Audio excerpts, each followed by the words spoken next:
เอาได้ก็ตามแต่เนาะช่วงแรกแขกหมานก็ถือว่าน้องๆพวกซ่องเนาะเพิ่นเฮ็ดให้โอ้ขาดหลายเนาะจับอกจับใจเนาะมีงานถนัดก็ติดต่อได้เลยเนาะ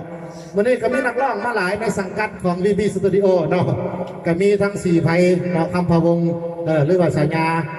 สายสิทธิ์อินสอนเนาะเพิ่นถือว่านักร้องโด่งดังเนาะแล้วก็เสียงดีมีน้ำหนักเนาะผู้ที่สอนกับวิสอนตอนปัญญาลัยเนาะกับประกวดเขารอบสุดท้ายบางแล้วนี่เนาะก็ถือว่าเสียงดีเสียงอ่อนเนาะและพิเศษเนาะก็มีอาจารย์พงษ์เนาะพิมพ์พิสอนเป็นนักแต่งเพลงเป็นนักร้องเป็นศิลปินเป็นหมอลำเรื่องด้วยนะครบหมดเนาะเป็นเทคนิคสร้างแต่งไฟอีกถ้าว่าไฟตกไฟยังเป็นเพิ่นเนาะเฮ็ดไฮโลดเนาะข้าพเจ้าก็ถือว่าได้รับเกียรติจากเพิ่นวันนี้เนาะเดินทางมาร่วมจากสวรรค์เขตเนาะต่างหน้าให้แก่ห้องอัดเสียงแคนแดนสวรรค์ของอาจารย์สสมสนุกโพธิราช nplao.com ถือว่าเป็นทรงต่างหน้ามาสำหรับวันนี้เนาะอาจารย์พงศ์ก็สิขึ้นมาประกอบเสียงเพลงแต่ก็สิมีกล่าวคำปราศัยเล็กๆน้อยๆเนาะให้ประธานได้บรรจุเนาะช่วงแรกแห่งงานข้าพเจ้าก็จะประกอบเสียงเพลงก่อนเนาะให้ประธานได้บุกวันบรรจุเพลงกับเพลงอื่นเพลงไก่เนาะเอาเพลงเกี่ยวกับยืนแคมฟังของคุณป่ะเอาเพลงนี้ก่อนเนาะสิห้องเพลงยังจะต้องห้องเพลงเกี่ยวกับไอ้น้องทหารเขาอยู่ทางแนวหน้าก่อนเนาะแล้วเพลงอื่นเขาจะคอยมาตามหลังเนาะแต่ซีมีเพลงล่าสุดของข้าพเจ้าเนาะที่เขียนขึ้นมาแล้วก็ลงทั้ง YouTube เนาะก็มีบทเพลงลุงบ้านนาคอยน้องเนาะมีทรงใจไปบ้านเขามี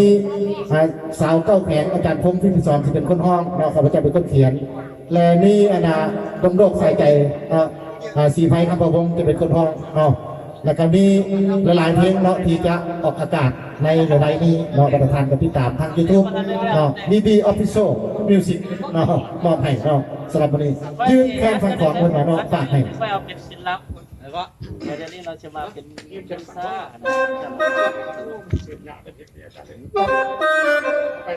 คอยบึนไปเนาะคอยบึนไปเนาะแล้วเดี๋ยวก็ต้องไปเสพเพลงนี่เนาะเพราะว่าข้าพเจ้าก็เป็นทหารเก่าเนาะเก่ากับเก่ากันไหนเนาะตั้งแต่ปี 2000ตอ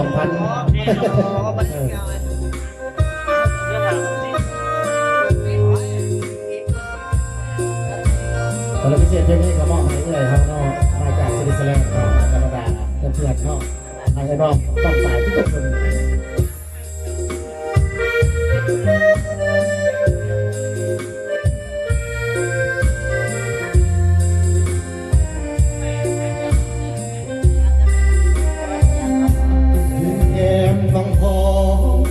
เลี้ยวมองตามสายนาทีเลือดดาวเป็นปากไอสีอาบสายวาดีคืนนี้งามเย็นหน้าน้ำแม่ขอเพื่อทองตามสายนนเย็นภูมิใจเมื่อใดได้เห็น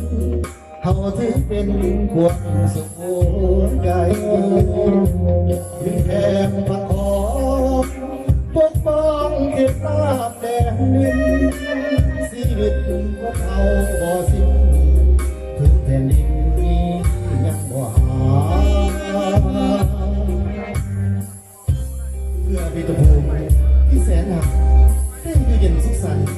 เพื่อแม่เพื่อคนไทยได้นอนยิ้มตาทั้งแม่หนาวสั่นใจร้ายคบป่าซาบ่ไหว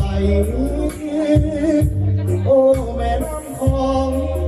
เราทั้งพ้องหักดักสายใจน้ำคองนับวันยิ้มใสลองไหลไปตามแสงสว่างอาจถูกยิงตาหลวงล้ำนาน้ำแม่คอ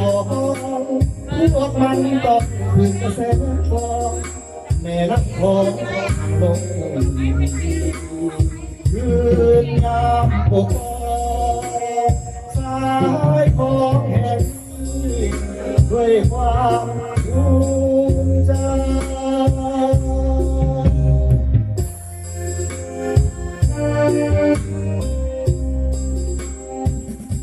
เอาสั้นๆเนาะเป็นบ่ก็ต้องเอาลายลองเนาะเท่าแล้วเป็นบ่ก็ต้องลองลายให้น้องนุ่งเขาลองเนาะ